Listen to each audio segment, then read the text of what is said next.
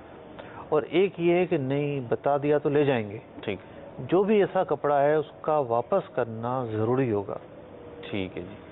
تو کپڑا جتنا چاہیے اتنا ہی لیں آپ, بالکل واپس بھی کریں, اور اگر وہ کم لاتے ہیں تو بھی ناگوار دیگ ہونا چاہیے, جبکہ اس میں کام ہو جاتا ہے. ہمارے سلسلے کا وقت ختم ہوا. اللہ عز و جل سے دعا ہے کہ جو کچھ سنا سیکھا اس پہ عمل کرنے کی توفیق عطا فرمائے. صلو علی الحبیب صلی اللہ تعالی علی محمد صلی اللہ تعالی علیہ وسلم.